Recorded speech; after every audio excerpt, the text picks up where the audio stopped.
Okay, game. So, troubleshoot muna tayo. Mag-stay mga client kanina rito nga ba ng pila. So, kaya magka-troubleshoot tayo. May nakabili sa amin ng EcoSport. Ayun, yung white, yung ASA. Bumili sa atin 1 week yata or 2 weeks ago. Kaso nalulobat. Pero bago yung battery niya. Lahat yung nare-release namin dito pero bago yung battery. Ayan, January 28 namin binili yung battery. Brand new. So, brand new yan. Ayan, Okay. DIN 44. Kaso, nalulobat. Ngayon, sigurado ko na hindi pwedeng sa alternator dahil lahat yan chinek na namin So, wala naman siyang other issue na bagyo na nila and everything kaso nalulobat. So, yan ang mga i-expect nyo rito. Baka maliliit na bagay pero sagot namin syempre. Hindi namin iniiwan ng kliyente. Yan ang binabayaran dito sa serbisyo natin. So, ngayon, pinahugot ko yung baterya at papapalitan namin ng baterya doon sa binila namin kasi factory defect niya yun. So, yan yung kanyang bagong battery. Pabubunot ko kasi yan ang culprit niyan.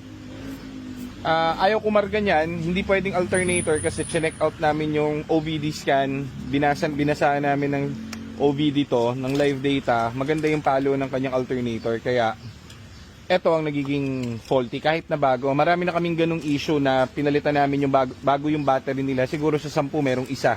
Laging may ganun sa mga produkto na bago. Meron isang factory defect. So, isa na to ron. So, papalitan natin yung baterya. Naniniwala ka ba na baterya ang problema niya, Kuya Edwin? Baterya. Sure ball? Sure yan, 1,000%. Okay. So,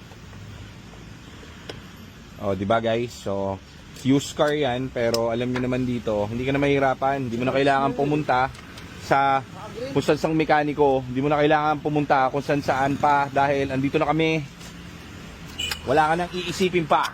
So, ganun lang. Yeah. Tira, start!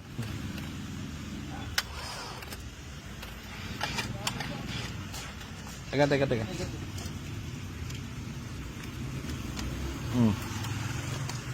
Yeah, tira. Maluwag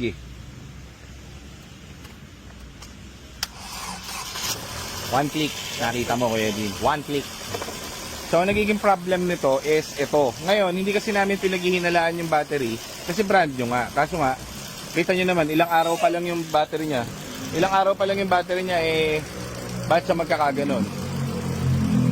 Sa 10 bibili natin na battery, meron talagang isa na So siguro ito yung mga old stock dun sa binila namin. Megaforce baka naman.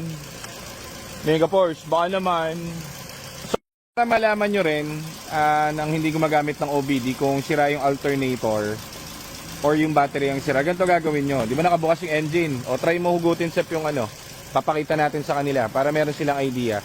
Para malaman nyo na hindi alternator ang sira, huhugutin nyo yung polo. Ayan So nakita nyo wala nang nakakabit na battery. Ibig sabihin, ang nagpapagana na ngayon sa engine is yung alternator. Ngayon, nalulobat pa rin siya.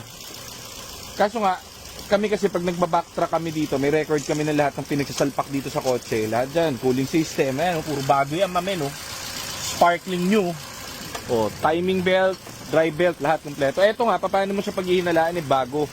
Doon mo malalaman ngayon. Nakatanggal na lahat ng polo, pero umaandar. It means to say na yung alternator is very good. Ang culprit is ang Megaport! Sira ulo. So, ang gagawin natin ngayon is money back natin to dun sa Megaforce dahil meron naman tong warranty. So, ganun. Kakabit na natin ng bagong Amaron naman. Tetestingin naman natin si Amaron. Titignan natin kung liliyab. Sana hindi. Okay, so Amaron naman tayo. At tapakuha na natin tong kotse nila. Ayan, galing Baguio. Galing ba Baguio to? Amoy pine tree. Amoy pine tree nga. So ayan, pakuha na natin to later. Tapos na yung kotse agad. Very simple.